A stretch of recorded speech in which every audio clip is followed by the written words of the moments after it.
Well, hello, everyone. Welcome to another edition of the Empowering Entrepreneurs Podcast. I'm Glenn Harper. Julie Smith. What's going on, Julie? Well, winter has struck here. 26 degrees, snow, wind, cold ice. I think it's awesome. going to be like the coldest December of my lifetime. Are you talking through your nose this morning? I know, cold? because All the right. winter gave me a cold, too. I know it. Terrible. Well, we're going to figure out how to solve these wintertime ailments by our next guest here, which I'm so excited to meet and chat with today. I'd like to introduce Udo Erasmus, owner and founder of Udo's Choice, a global brand focusing on fats and holistic health. He's an author of at least 2 books, Your Body Needs an Oil Change and Fats That Heal, Fats That Kill. He has a diverse background that includes simple things like biochemistry, genetics, zoology, nutrition, counseling, psychology. If he only had an accounting degree, he would have been the cherry on top of his accolades. He has an incredible stage presence as he loves to be in front of people from around all over the world, educating and giving hope to all who will listen. It is still hard for most of us to believe that the food manufacturers and government oversight agencies allow poisons to be put in the food we consume. But today, that is not okay. Udo is on a mission to educate and help people understand what their body needs to function at peak performance and what the foods and ingredients that should be avoided. There's no reason for us to be killed slowly and methodically because we assume the foods are good for us. Instead, he wants to help educate ourselves about what we should be eating. His journey from Europe across America into Canada is the lore that legends are gleaned from. I am beyond intrigued to hear from Udo as he shares his incredible journey. Please welcome Udo to our show as we dive into the battle of Udo's Choice products versus Mega Food Corp poison. Thanks, Udo, for being on our show. Yeah, Glenn, thank you for having me. Oh, it's great. Well, I tell you, this is going to be a joy, I believe, on this one, because normally when I research guests and go through the history and see what's the facts and such, it's going to have a certain leaning toward it. On yours, I am just blown away on your life story journey, and I don't even know. And I'm hopeful that you're going to be comfortable sharing some things, because I think just the perspective that you have gone through. You're born in the Second World War in Europe in the middle of hell, and here you are today. How did that happen? Your story was amazing that I found out on you. So, can you share with us what that was like? Well, I was 2 when the war ended. Okay. My parents were from Latvia, and Hitler and Stalin made a non-aggression pact in 1938. And as part of that, Latvia went to the Soviet Union, Mm-hmm. and part of Poland went to Germany. But there was nobody from Latvia or Poland at the meeting. They just took it. Crazy. And my father had a farm in Latvia. He loved the Russian people. He hated communism because they took everything away from everybody.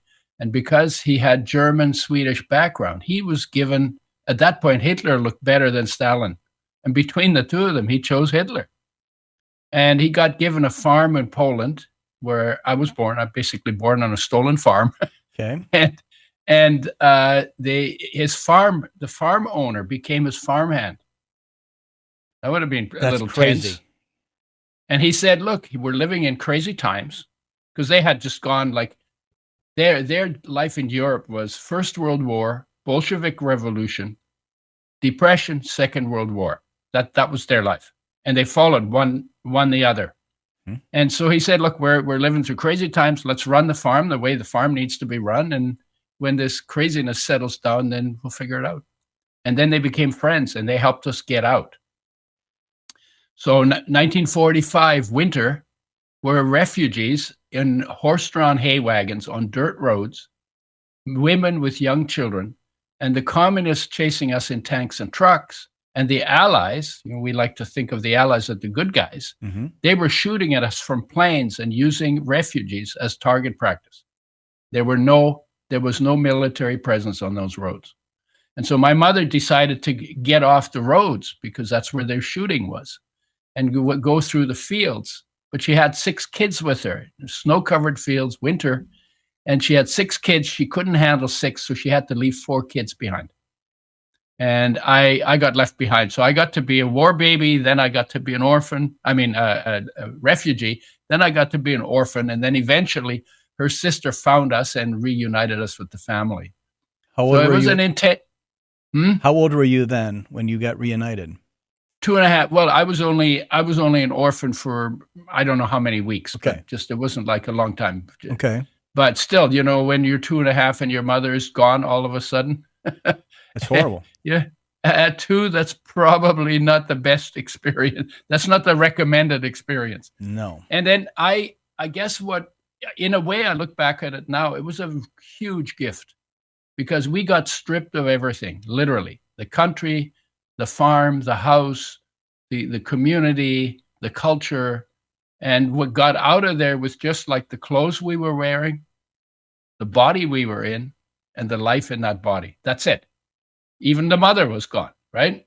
Hmm. And so I kind of grew up not being sure what I could trust or what was true or whether I was safe. And so that's a way to focus a kid, right? Oh boy. And when I was 6 years old, I listened to people argue. We're living in Germany at that point, and they get into these arguments about really crazy things, stupid, like irrelevant things to me as a 6-year-old, right? And it always made me uneasy. And I listened to one of those arguments, and this thought occurred to me, man, there has to be a way that people can live in harmony. And this little cocky voice comes up and says, and I'm going to find out how. At 6 years old. Yep. 6 years old, not knowing how complicated everything is. Mhm. And that's been basically my driver. We could live better than we do. It doesn't matter where you look, we could all be living better than we do. And, we in North America, we're pretty entitled because we haven't had those kinds of, we're kind of into them now because we're doing stupid things that are heading us in that direction. And I went through that like 77 years ago. Mm-hmm. So I'm sort of a forerunner of the survivability of craziness and maybe some deep thoughtfulness about how we should be living instead. So when you're in Germany at 6 years old, the war's already been over for 4 years. That had to be insane. What age did you said you escaped or got out of East Germany? When did that happen? Well, for 1945 is when we went through Poland, through Germany, and then Germany got divided. So Right. I was in West Germany. Oh, you were in West. Okay. Yeah, I was in West Germany. And then I went to school there, and the teacher was a really old guy. He hated DPs. DPs are, Mm-mm. right? Oh, what's it called? They're refugees. Okay. Basically. Gotcha. Yep. Something people, decountryized people. Right. Right. And so he hated us. He caned me every day for 4 years. And And that he was just always normal, right? That was just normal. Nobody could do anything about it, right? That's just the way it was, right? Where was I going to go? Nowhere. We were DPs. Yep. Right. And then I changed schools and I became one of the best students. This guy always tried to fail me. So, you're really stupid and blah, I mean, it was endless every day, literally every day. And then I went to another school and I wrote the exam to go to the school. They made me write it twice because they couldn't understand how a stupid guy could have gotten good marks on the test. So you And were then- learning regardless, right? You did. What's that? You did learn regardless. You were learning. That guy Well, just was telling you it was I'm stupid. pretty smart. Yeah, And, I'm aware. I Yes. think it's more about being aware, paying attention. And when you don't feel safe, you tend to be pretty vigilant. So we were there. I was in that school for a year, and then we left for Canada when I was 10, In Canada at 10 years old. And what year was that in? Yeah. 1952. Wow. That had to be a light years difference of what you were used to. Was it not? Yeah, although we wore short pants, and that was everybody in Europe wore short pants. So they called us Nazis. I didn't even know what a Nazi was. How could you at 10? Yeah. Yeah. But you ended up in British Columbia, correct? In British So Columbia. you went yeah. all the way across. And how did you guys end up in British Columbia? Of all the places to go, leaving West Germany. We knew some people in Germany that emigrated that were also from Latvia, like they called the Baltic Germans, and they sponsored us because the government didn't want us to become a burden on the government. So we had to have a sponsor who would say, well, if they run out of money or whatever, if there's problems, then we'll take care of it. So they sponsored us, and so we ended up in the same place where they went, which was in the Okanagan in British Columbia. So here we are. By 10 years old, you not only had to be what doesn't kill you makes you stronger, you had to have the street smarts beyond belief, but you were still developing, from a learning how things work educational wise, you were still doing that. Like you probably went through 50 lifetimes by age 10. I mean, yeah, you could say, I don't think of it that way, because it's just my life, right? Right. But it's kind of like that. But most people wouldn't even have last past 10 years old. And here you are still slaying it. So I got to believe that somewhere in here that foundation was like, you can do anything you put your mind to. There's nothing can hold you back, right? That start was unlike anything we've ever heard on this show. Yeah. But I wasn't, I wasn't thinking of it like that, but it was true. Right? It can't get worse. It can't get worse than it's been. Yeah, you're just day to day, right? And because I was insecure, I was a born scientist. Always trying to figure out how things work, because that's what science is about. It's like, then you can predict and control. If you don't know how things work, then you almost become victimized by them. Right? That was probably your safe space to it was a safe space, and I found nature unbelievably interesting. I had religious experiences studying biology. So I got into the life science, biology, biochemistry, genetics is where I ended up at the end, and then psychology. And the reason I studied those is I wanted to know what life is. Biology means study of life. But we didn't learn about life in biology. We learned about form and function. Right. We never got a beaker of life where we could look at it and say, wow, life, look at that. Right? Not like that. Same with psychology. I thought soul might be an interesting thing to study. And we didn't study soul there. We studied beliefs, thoughts, and emotions.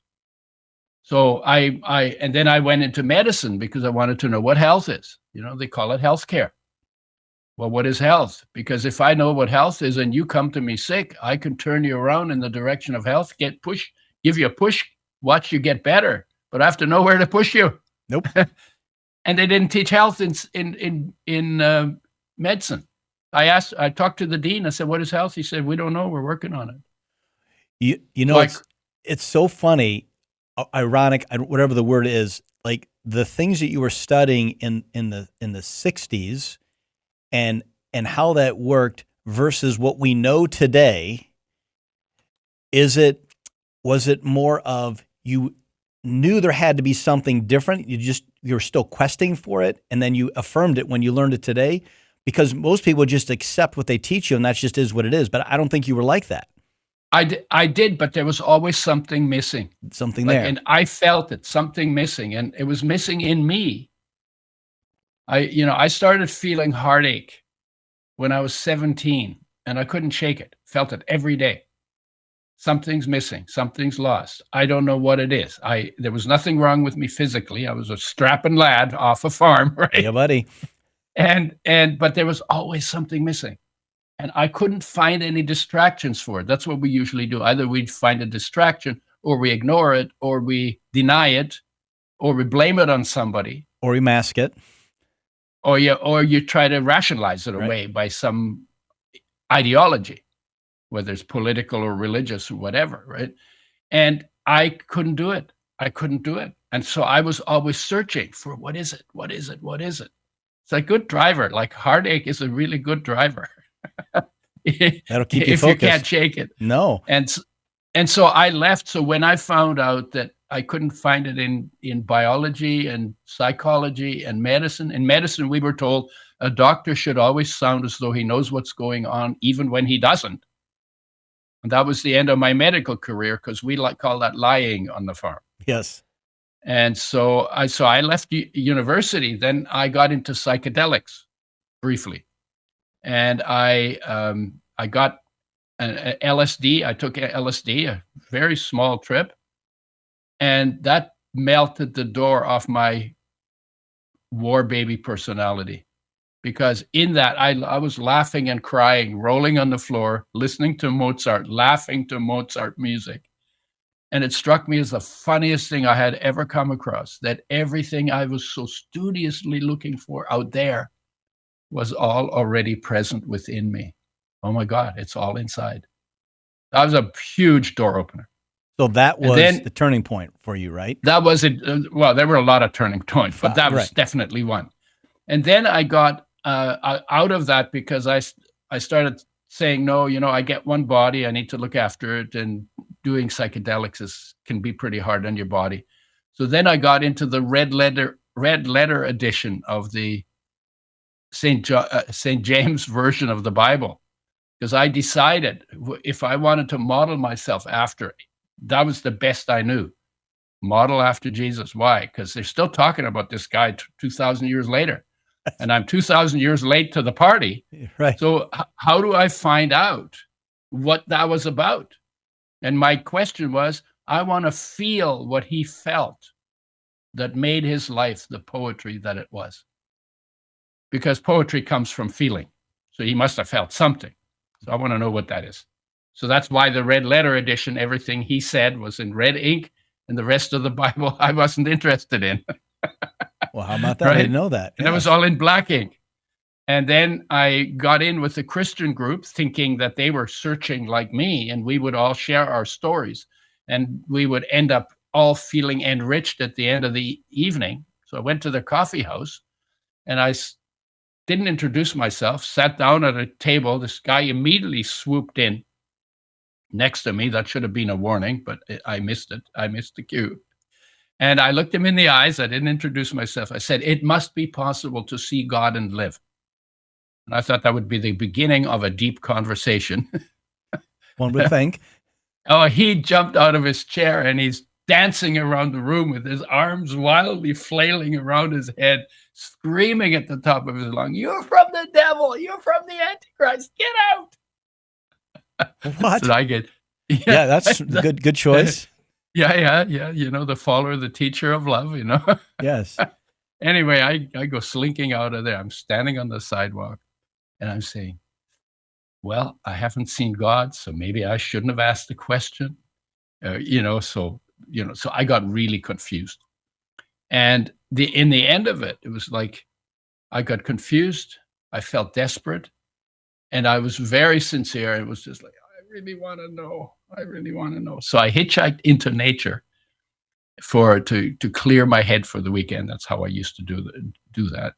And in the middle of the night on this deserted beach that I ended up on, in the middle of the night, I woke bolt upright, and there was a being made of light. No label, no words, but the being embodied a message. And I could put words to that embodiment. I am come not to judge, but to love. That was the message. I am come not to judge, but to love. Now, if you think about it, I don't know if you can crystallize the message of the masters any better than that, any more clearly than that. So I say, okay, and all of my confusion was gone. I have never had a question about what the message was. And then I realized later, oh, this is the message of the masters to humanity. I am come not to judge, but to love. But it's also the message of life to your body. And life is the master in the body. Runs everything, weighs nothing, omnipresent, omnipotent, omniscient in the body. And guess what? If you follow the advice, which was kingdom of heaven is within you, there's my second pass at it, right? The first one was LSD, right? Kingdom of heaven is within you. And then he says, seek first the kingdom and everything will fall into place. So then I feasted on this, and there was my life, by the way, that I was trying to study. I got to see life. Oh, okay. And then there's the soul.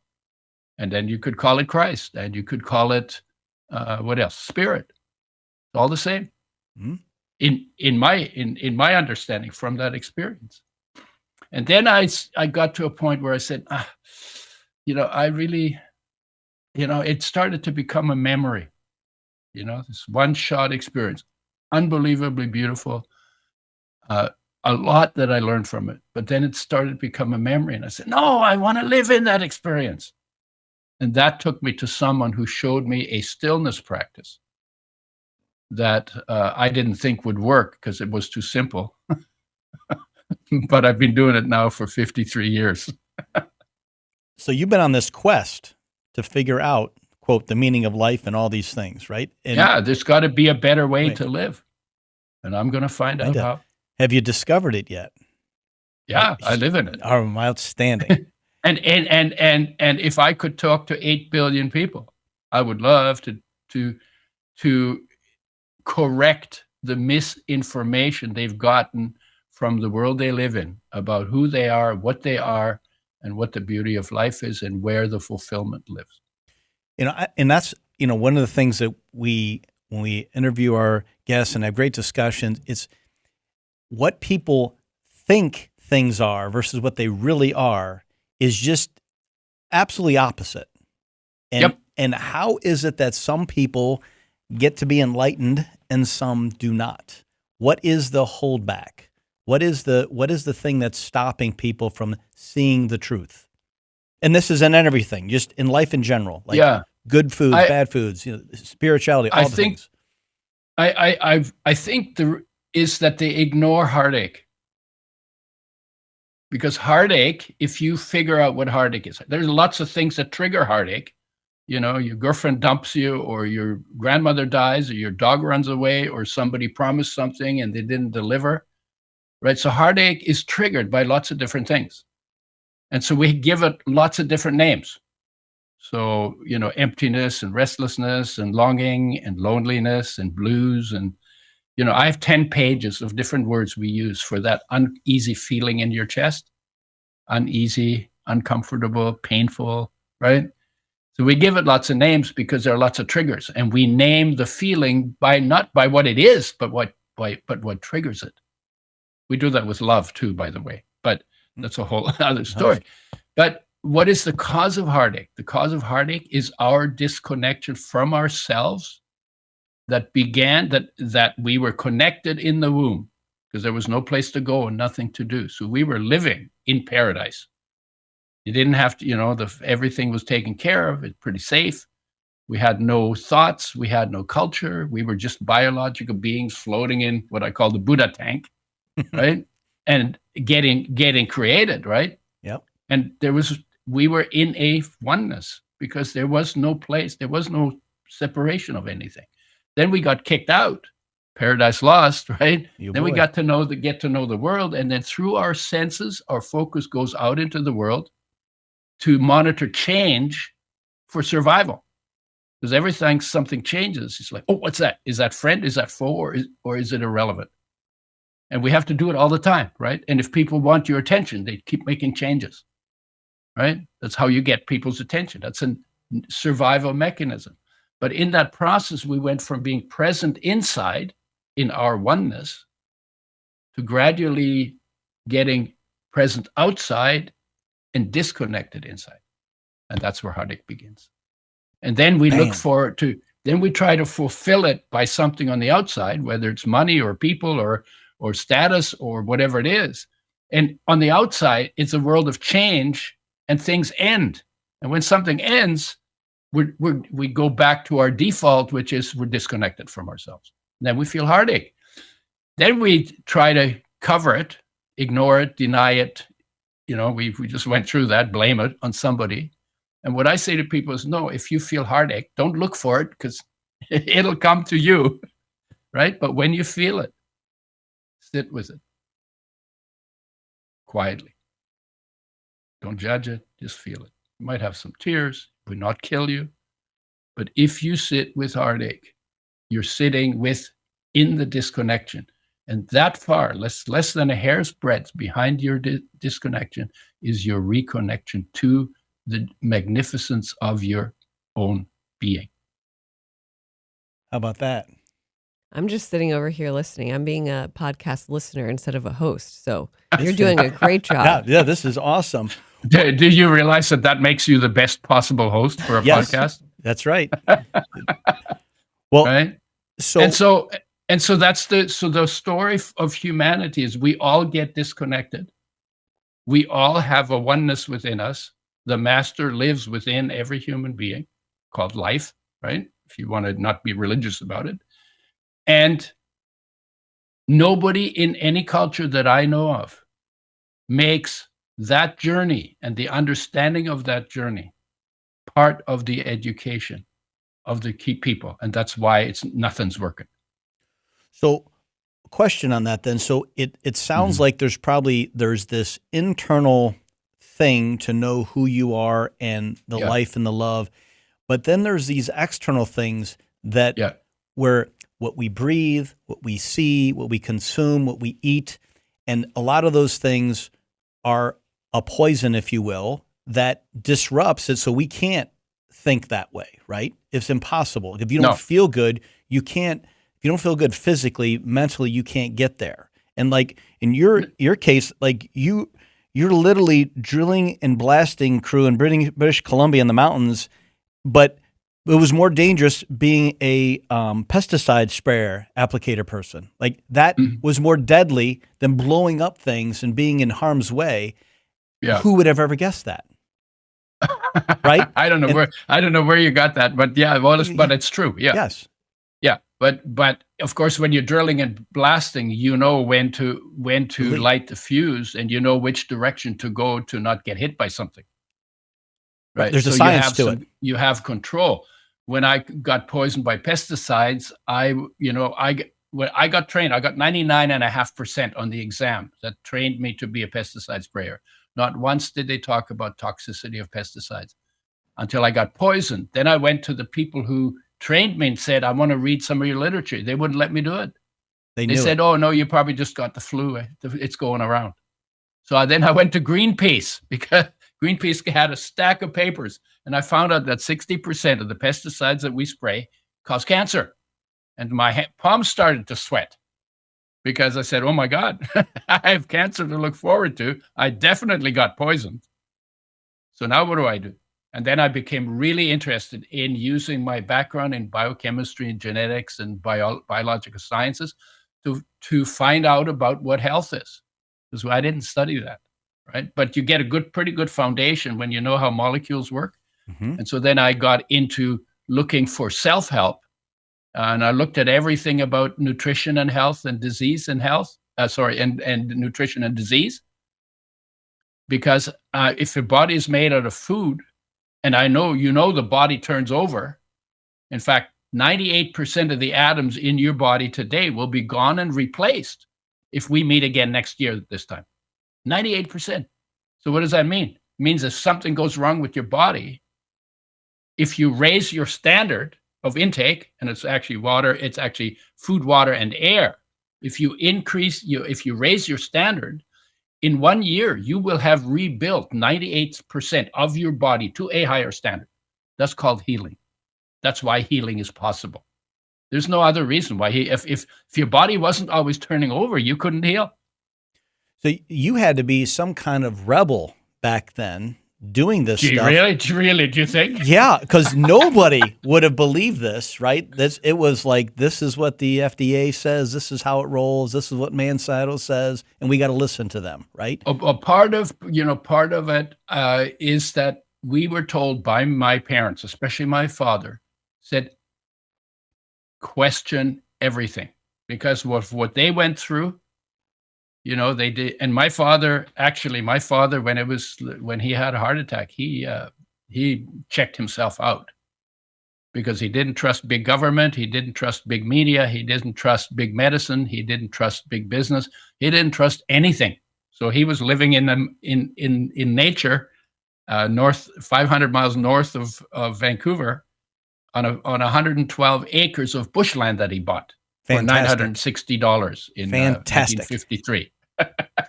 Right? So yeah, question everything. Why wouldn't you want to question everything? People lie to you. Mhm. You catch them sometimes. So why wouldn't you question what you get dished up? So how did you decide on the oils? on the seed oils and all the I things? How did you, I mean, of all the things you could have picked, I mean, there's gajillions of them. How'd you zero in on that one? I think it's because it's the most difficult one. So the way I was doing it is, okay, so I'm looking at everything, like everything that affects everything in nutrition. Okay. So you got minerals, vitamins, amino acids, fatty acids. Those are the four sets of essential nutrients. What is an essential nutrient? You can't make it in your body from anything else, but you have to have it to live and be healthy. So you have to bring it in from outside. Okay. Essential building blocks. Okay. Body construction. If you don't get enough of any one of them, your health will go down. And if you don't get enough long enough, you die. These are super important. If you're going down because you're not getting enough, but before you die, you bring enough of it back into your body, all the problems that come from not getting enough are reversed, because life knows how to make a body that works, provided you take responsibility for bringing in all of the building blocks it needs. And if you want optimum health, you want to bring them in optimum amounts. Okay, that's the definition of an essential nutrient. And there has to be some biochemical reaction that requires that nutrient that has been identified. So that's the definition of an essential nutrient. There's 42 of them, 18 minerals, 13 vitamins, 9 essential amino acids, and 2 essential fatty acids that come from oils. Well, I read a study says omega-6 is an essential nutrient. You have to have it by the definition I just gave you. And the very next study I read said omega-6 gives you cancer and kills you. And I'm going, what? What? I have to eat it so it can kill me? It's like, no, I must be missing something. And then I started looking deeper into it, and I started looking at how oils are made. They're the most sensitive of our nutrients. They're damaged by light, oxygen, and heat. They need the most care, and we give them the least care. We throw them in the frying pan, where light, oxygen, and heat damage them all at the same time. So I said, and then I talked to the umbrella organization of the oil industry, talked to scientists, why do you do that? So I found out that in order to give an oil a shelf life, they have to mess it up. Mm-hmm. And so when they make an oil that's colorless, odorless, tasteless, that's what most of our oils are. They're in plastic bottles. Plastic leaches into oil quicker than into water. They have pesticides in them because they don't use organically grown seeds. And they've treated that oil with sodium hydroxide, which is a very corrosive base, then with phosphoric acid, which is a very corrosive acid, then with bleaching clays to take the color molecules out so that they don't absorb light, and the light then damages the oil. Then when they've done that, the oil is rancid and it smells bad. And so they have to heat it to frying temperature for 30 minutes to get rid of the rancid molecules. So, and then he said the other reason we do that is because we can get rid of half the pesticides in the oil when we deodorize it at frying temperature. And I'm going, wait, pesticides in oils? I didn't know there were pesticides in oils. When I studied oils in university, they never talked about that. So pesticides. So I said, well, why don't you start with organically grown seeds? Then you don't have that problem. He didn't know what to say. And so he got mad at me. What the hell is your problem? You got 99% good and only 1% damage. And if you got 99% on an exam, you'd be damn happy, wouldn't you? And so I said, okay, well, maybe I'm overreacting. So I decided to find out how many damaged molecules am I going to have in a tablespoon of an oil that has been treated the way industry treats it and is 1% damaged. So give me a number. 40%. How much? 40%. No, it's only 1% It's only 1% damage. Okay. So I want the number of molecules in a tablespoon of oil that is 1% damaged. I have no idea. All of them. I know you don't have a basis. That's the reason why I'm doing it, is because your audience doesn't know either, because we don't have a basis. There is a basis for doing that in science, but we don't learn that. So just give me a number. You'll see why this is useful. 40. 40. Yeah. Okay. So you want to know the actual number? Yes, please. It's a 6 followed by 19 zeros. Oh my. In 1 tablespoon of oil, that is 1% damaged. That's 60 quintillion molecules. And the reason I asked the question is because we're using something that is at least a billion times. In your case, it's like a quadrillion times lower than we think it is. So we're doing something that is doing that much more damage to us. A billion times is the closest anybody ever gets when they do that. So if you're doing something that's a billion times worse than you think it is, might you consider changing the habit? But that's the education. That's why you were unemployable and why you had to start your own thing, because you were going against everybody, which is how most entrepreneurs get started. I was never go against anybody. I was just looking for truth. Right, but they didn't like that, right? They didn't like that. Well, no, I actually got away with a lot. Well, but as our entrepreneurs listen to this, the premise is, how do we go from, working somewhere, doing your thing, and then you're like, there's got to be a better way, and then you decide, I've got to hang my shingle, and I think it was at an 86 or something, you kind of started your business. And first oil came out. And at that point in time, you're just like, I got to do it my way. And I'm done with the institutions, right? Yeah. Okay. I didn't think about it that way. But what happened was, when I said, okay, I can't get healthy on oils like that, we should be making oils with health in mind. So how do you make oils with health in mind? I come off a farm. We know how to tinker, and I'm creative that way anyway. Mm-hmm. So it's like, okay, well, you need to make a very tight process where no light, no oxygen, and no excessive heat can damage the oil while it's being made. And then at the end, you have an undamaged oil. Well, the industry was not interested in undamaged oil or health. They were interested in shelf life. So I decided, and then I was just crazy enough and just desperate enough about being sick and getting healthy that I said, I'm going to do it. And so we developed the method and then had some engineers carry it out. We didn't have any money. So we literally started from scratch, total shoestring operation. But the thing that really got me is that in 1981, the year after I got poisoned, it was established that omega-3, alpha-linolenic acid is its name, is an essential nutrient by the definition I used, right? Okay. And I found out that 99% of the population doesn't get enough omega-3s for optimum health. And it was like, oh my God, if we could make it with health in mind and we could bring it back into the population, we could help almost everybody. And there's something in your chest that feels good when you're helping. Mm-hmm. You know what I mean? Oh, yeah. Just like it feels bad when you hurt people. And then you feel bad, right? You feel bad, and it's always in your chest, right? Well, I got so excited. Oh my God, we could help almost everybody. It's like mission from God, mm-hmm.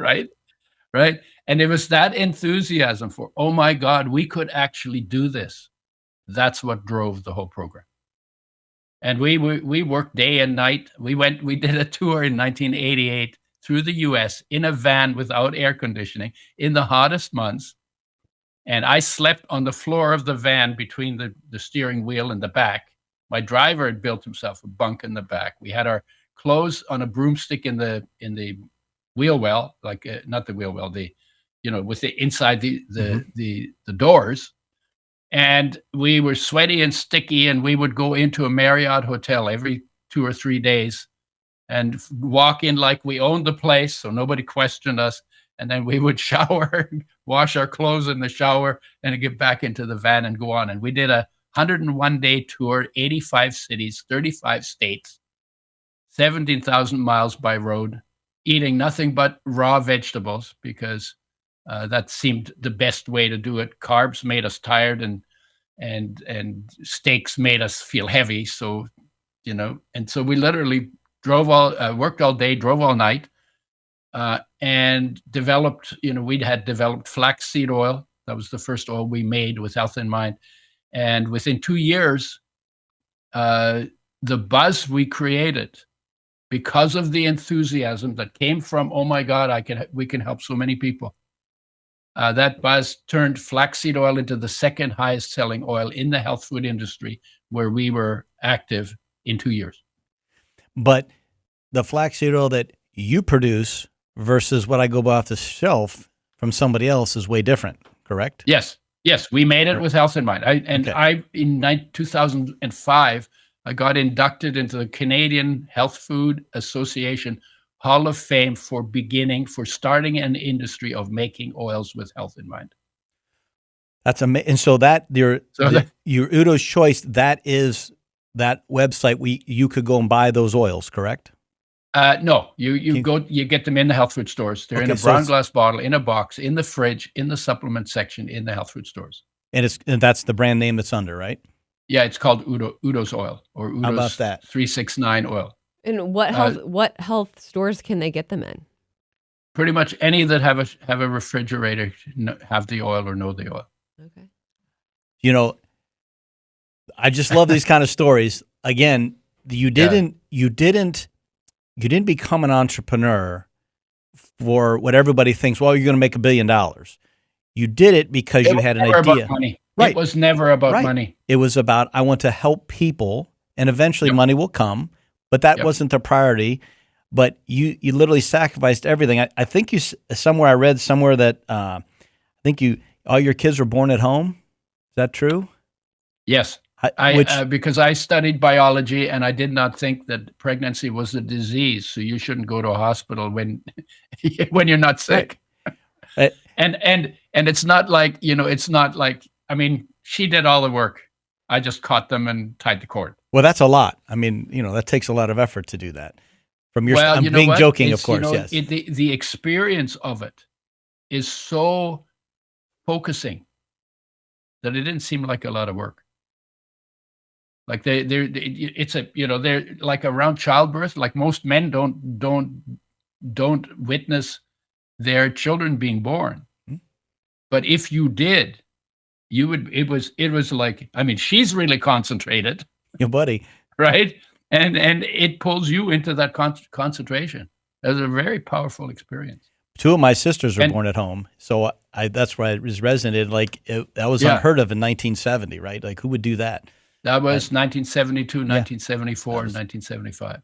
Yeah, in those days, the what do you call them, doulas and midwives. That was just beginning. Correct. I mean, beginning in North America, because there'd be midwives in every culture, Forever. going all the way back to the Egyptians and before that, right? But not here, right? Not here, no, because the doctors kind of own pretty much all the territory legally. Even if they don't get results, they own the territory. One of the things we most entrepreneurs don't really have regrets. They've learned on everything. But when I was looking at your things, I think you might have one regret, and I want to know if it's true. It says you traded your Winchester 3030 for a trumpet. Do you wish you had that? Do you wish you had that Winchester? I think you would have. I did. I traded the Winchester for a trumpet. And then a guy took the trumpet and cut the head off the funnel off the trumpet and nailed it on a broomstick. To have that Winchester again. It was the 60s. There were some really crazy things going on in the 60s. So, but I didn't dwell on it. Nope. I actually loved it. I loved the trumpet. It was a cornet, right? Yep. And I would sit on wasn't trained in it, but I knew how to get the tones out of. So I would make up melodies sitting on the back porch stairs, in the middle of the city, and put out these little blasts. It was fun. I bet. And as entrepreneurs, they figure out, they always end up where they're supposed to be. I mean, that's just for everybody, but you just wonder how you ended up where you're at. And here you are, you're in British Columbia, you're looking out, and you can probably just see the 9:00 gun sitting there, and you're right where you were 50 years ago, 60 years ago, and you never left there to move anywhere else. Did it just feel like that is where you got your start and you wanted to stay there? Was it centrally located for what your mission was? How did you decide to stay there and never went anywhere else to live? You mean in Vancouver? Yes. Well, aside from the fact that Vancouver is a beautiful place, lots of nature in it. Well, I did actually move away for a while. In one of my crazy thoughts, I said, oh God, I hate the city. There's no life in it forgetting that all the people are life and all the trees and all the greenery that's in Vancouver, right? Right. And I got it in my head that, I got to get out of here. So I ended up moving to the mountains in Colorado, living at 9,100 feet in a cabin in a beautiful place. And a week in, I'm saying, geez, what I hated in the city is up here with me.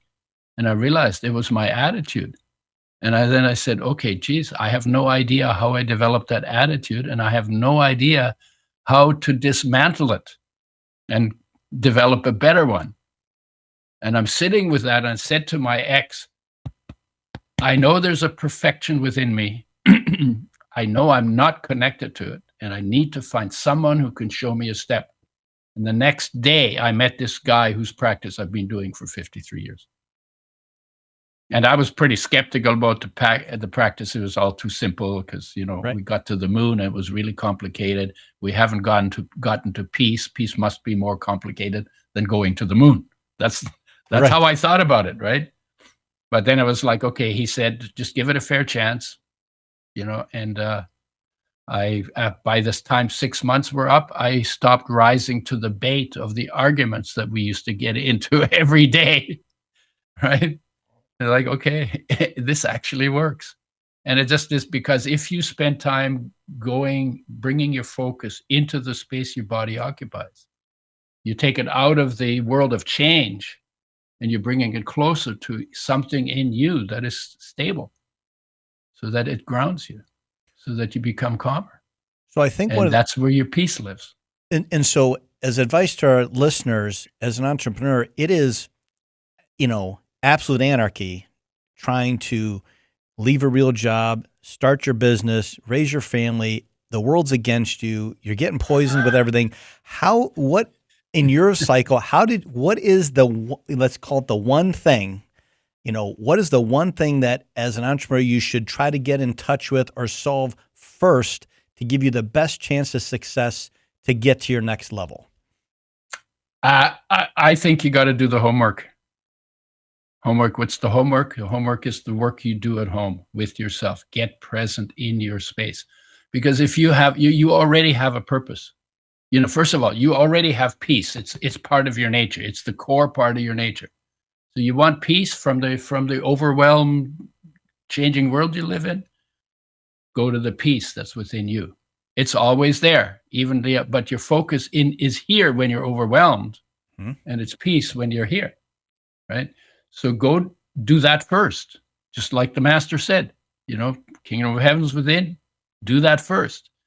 So then you also discover that life loves you unconditionally, 24/7, 365, lifelong, never takes a day off, never goes on strike, just gives, and runs everything in your body. There's your inner leader. Right? So your life is taking care of you. So if you think that your love is out there somewhere, maybe you need to rethink that, because actually the love is in here. And when you feel it, then you can start putting it out, and then some pretty better things are going to happen. Right? And then the third part of it, the shine of love into the world, I call it inspired purpose. That purpose is already baked into you based on everything in your life.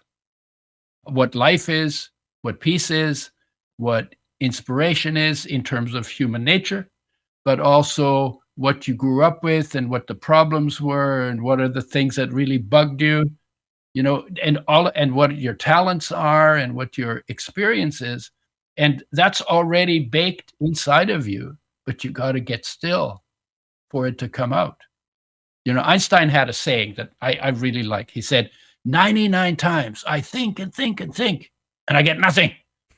And one time I stop thinking, I float in silence. The answer comes to me. And I have to tell you that most of whatever is innovative in my life comes from silence, arises from within as an inspiration or an intuition or an insight. And I have 10,000 pages of insights that I've written down. because I used to, in the practice, when I did the practice, I do the practice and I'd have these insights after the end of the practice. Oh, I had this really great idea. What was it? Oh, I couldn't remember it. So I started interrupting my practices to write down the insights. And so I've been doing that since 2006. I've got 10,000 pages. Wow.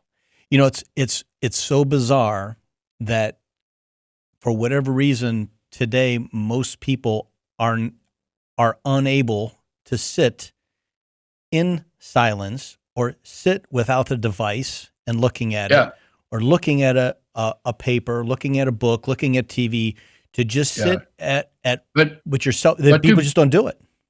But to be fair, we've always had that problem. Yeah. We've always been human beings who live like human doings. We've always thought, in every culture I've ever come across, that doing is more important than being. And it's not, because you can be without doing, but you can't do without being. So being is your foundation, and we have lived without foundation for as long as humanity.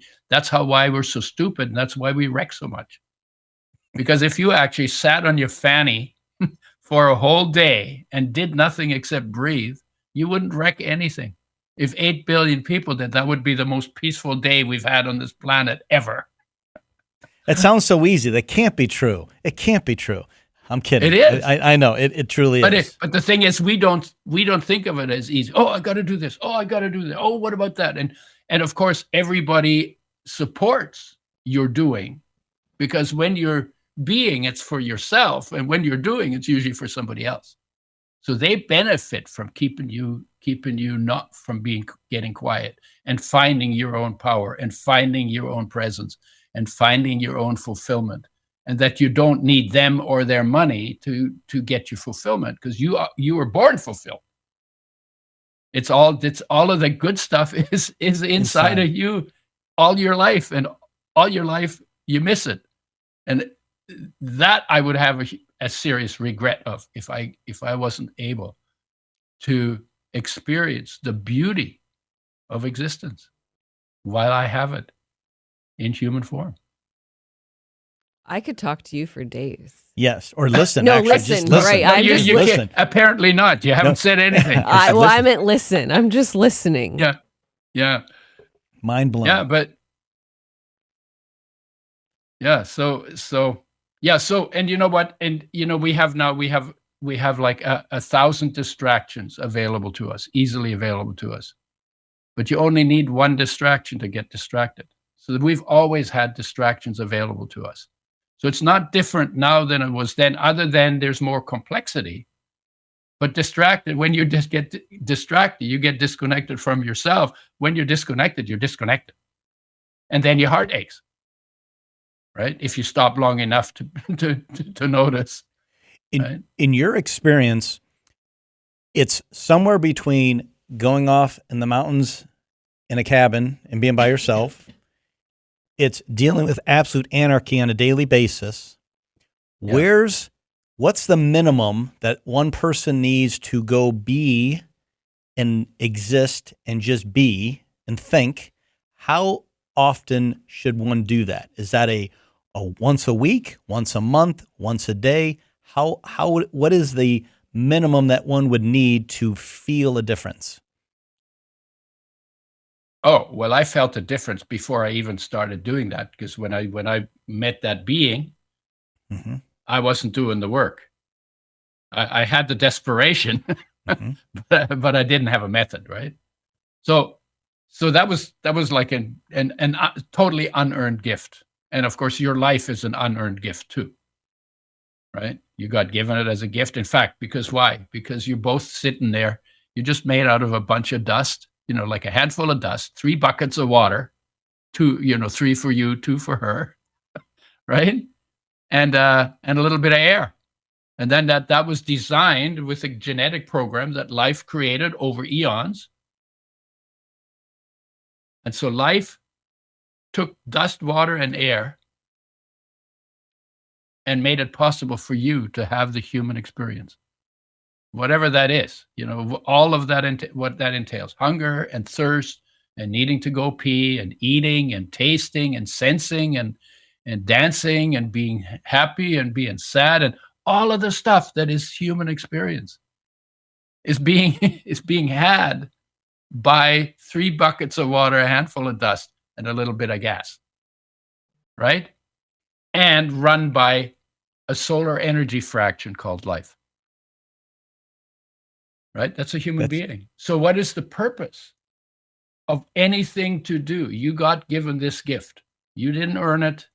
Your parents had sex, so you got the gift, Yep. right? And of all the things to do in your life, the single most important and only completely fulfilling thing you can do is to become more and more fully present in all of your being, and to appreciate and to enjoy and to appreciate that. You know, people ask me, well, what's the purpose of life? The purpose of life is in the experience of it. Mhm. That's the purpose of life. It's not some other thing out there. Oh, I'm going to conquer Everest, or I'm going to make $1 million, you know. But, you know, and in the midst of this world of change that looks like hell sometimes, your essential being is actually in heaven. And so what's important is, where do you put your focus? You put your focus in the world of change, you're going to experience change.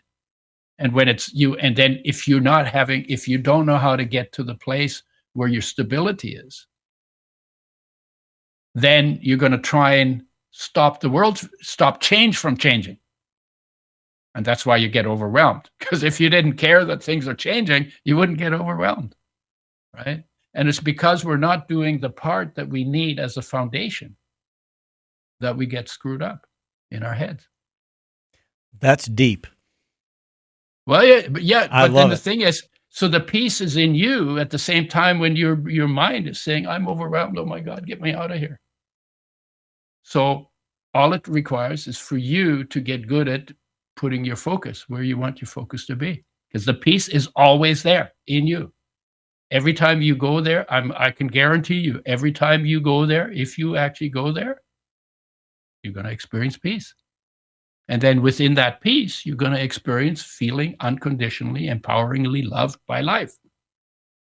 And then that's going to shine into the world as your inspired purpose. That's all within you. Only a matter of bringing your focus home to experience that. So I think it's, instead of looking out there, look in here, and that's where your answers will be. How about that? Well, in fact, when you think about it, who's looking out there? What is it that's looking? It's not your eye. It's not what you see that's looking. It's not your eyeballs. You use them as an instrument to look, but who's actually looking? It's not your brain that's looking. It's not your body that's looking. It's not even your life that's looking. Awareness is what is looking, and that awareness is where your peace lives. That awareness is peace. So when you think about it, you know, if you do a meditation, if you strip everything you can get rid of, lose everything. So you strip the outside world, you strip your mind, you strip your emotions, you can strip your body, because you know you can lose a body, right? The only thing you can't strip is the awareness. That's who you in your essence are. And by the way, that awareness is sometimes called God, and sometimes it's called peace, and sometimes it's called the witness or the observer, right? Something in you is behind everything you think you are and everything you do. Something in you is behind that. That's where the peace lives. And you want peace? You know, I like peace because I came out of a war, right? Right. So for me, but I had no idea that the peace was that close. You know, I used to see things in the 60s, things getting worse. And I say, okay, I see things getting worse, but I don't see anywhere where they're getting better. What is the renewing principle? You know, there has to be a renewing principle. If you're going to fix the problems, there has to be some kind of a renewing principle. And I didn't know at that point that the renewing principle is inside of every human being. It's called life, and it's called peace. It's called life, and it's called awareness. Do you think that most people the fear of the unknown is a real thing for people, right? and that's why we do the science and we have our comfort levels, because we know the outcome we can control the environment. But when I have to look inward, and it's quite terrifying to understand what that might be, because you don't know it, right? No, but you're just making that shit up. Correct, but that's what most people do, right? They don't. Yeah. We as humans, we're like, we can't look inside. That's terrifying, and we don't know what that is. No, I think we've been told. You know, Yes. like people have said, okay, well, you know, if you shouldn't dwell on yourself, you know, go and do something useful. But the people who say that want you to do something useful that benefits them. You know, so there's always an agenda in what they say to you, right? So but there are people who think different about it. Like the masters think different about it. So it goes like this. Okay, you were given this gift. Okay, what is it? Awareness, life, radiance. Those three, right? So you were given those gifts. And those are internal. And if you don't enjoy them, nobody else can enjoy those gifts for you. They can enjoy their own inner gift, but they can't enjoy your inner gift. Well, if you don't appreciate and enjoy your inner gift, then it's a wasted gift, because nobody else can enjoy it for you. So then they say, no, actually, what is true to truth, what is true to life, what is true to existence, make time to be with yourself. Discover how incredibly beautiful you are, even if you have a wart on your nose and hair coming out of the wart, right? How beautiful it is to be a human being. And then bring that to expression in how you live your life into the world. That actually makes sense. It does. Right?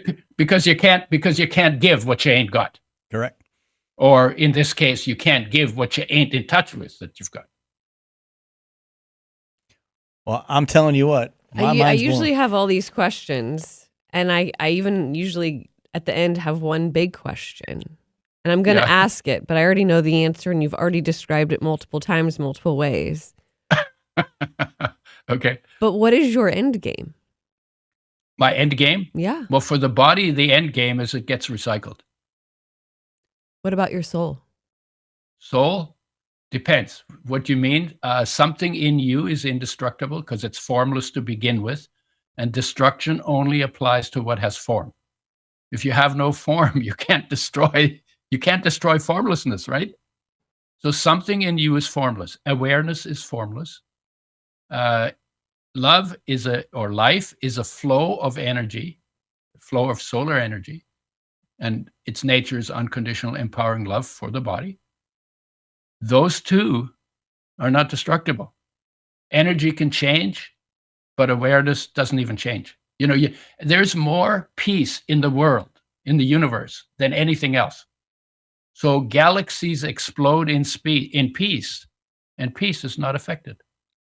So something in you, you know, your liver kicks stuff up and your guts kick stuff up, and, you know, there's breathing going on and there's immune system going on. So there's lots of activity going on in your body. But the peace that is the foundation of existence, that is your being, not affected by any of it. So what happens when people die, there's a separation between the body, which has form and will lose its form, and the formless in you, which then basically is no longer confined to a body. Where does it go? I don't know. I don't remember. You know, I don't know. I haven't gone there yet, right? But is it a problem? No. You know, when I feel the peace, I say, you know, if I didn't have a body, I'd be just as peaceful as I am now, right? And it's so one of the things about when you focus on that and you actually pay attention to it, you actually get a sense of yourself that takes the fear away. What is it? The perfect love casts out all fear. You know, if you know the truth, it will make you free, right? What else is that? There's a peace that passes understanding. That means it's not in words, it's actually an experience. You know, and all the masters always talked about that stuff. Teachers of human nature, They're teachers of human nature. Nobody else touches it. The scientists don't touch it. You had one question about the scientific basis for, the scientists don't like to go there. I had a philosophy teacher. He said, you can't be objective about anything about yourself, about anything subjective. And me, I question everything. So I'm thinking, I don't think that makes sense. So I said to him, okay, so what is objectivity? He says, it's an attitude. So I said, well, if it's an attitude, can you learn that attitude? He says, of course, we teach that in this course every year. So I say, okay, if it's an attitude, I can learn the attitude. I should be able to, once I've learned it, I should be able to direct there, yep, there, yep, there, yep, into the past, yep, into the future, yep, and in here. And he went apoplectic. I would imagine. because he couldn't argue the logic. But he had been told that you can't be objective about subjective, and he never thought about it. And so he just repeated it, and I called him on it. Right? So then I started thinking, that was the end of that. He didn't change his mind. But then I started thinking about, okay, you go to a doctor, you said, I got a problem. What's your problem? My knee hurts. Okay. That's objective. You're giving an objective report about a subjective state, right? My knee hurts. Then he says, well, is it front or back? You say it's a back. Okay, you just gave him objective information about something subjective. Then he says, is it sharp or dull? You say, well, it's dull. So then he pokes his finger in there and says, does it hurt more? Does it hurt less when I do this? So you tell him. So the whole time you're giving him objective information about your subjective state. And he requires that of you because otherwise he can't do a diagnosis. So when somebody says you can't be objective about subjective, it's BS. Mm-hmm. You can be. You aren't always. And often people, especially when emotions get involved, they will, what do they do? Generalize or delete or embellish or something.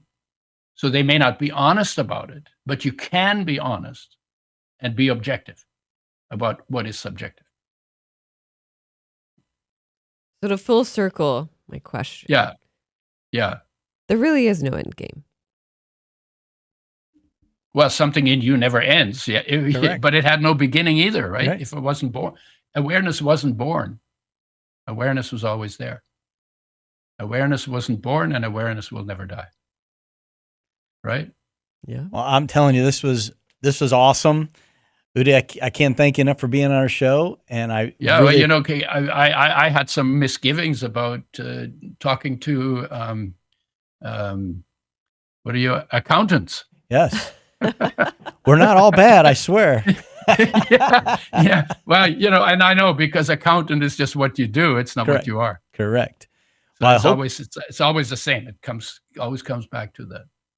And within whatever it is that people are doing, there is a being that deserves some attention and needs some attention.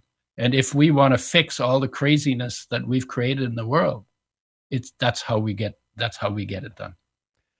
Well, I got a lot out of this. I hope you got a lot. I mean, I just listened. I hope our listeners are going to get a lot. Could you give a plug of where our listeners, if they wanted to buy your products, where they would go, or get your book, where would they go to do that? Yeah, I have a website. It's udoerasmus.com. I'm on Facebook and I'm on Instagram, and I have a YouTube channel. But I think talking about this, I want to recommend a book that I didn't write. Okay, what's that? I wrote the book. You can. It's called the newer one is called "Your Body Needs an Oil Change." Mm-hmm. So you can get that off my website, or find how to get it off the website. The book I recommend is called "Hear Yourself." Hear yourself. How to find peace in a noisy world. And it was written by a man by the name of Prem Rawat. And he's the guy who taught me my practice 53 years ago. He's now 68. He was 14 when I met him. Wow. He started doing what he's doing when he was 8. Well, I'm getting that book. Well, I really appreciate your time. I know it's early. We're all the way on the northwest corner, or I guess the southwest corner of Canada, and appreciate your time. Yeah. And well, the I'm insights. awake now. That's good. You're ready to go. Well, again, we appreciate your help. And again, another stellar episode of the Empowering Entrepreneurs Podcast. I'm Glenn Harper. And Julie Smith.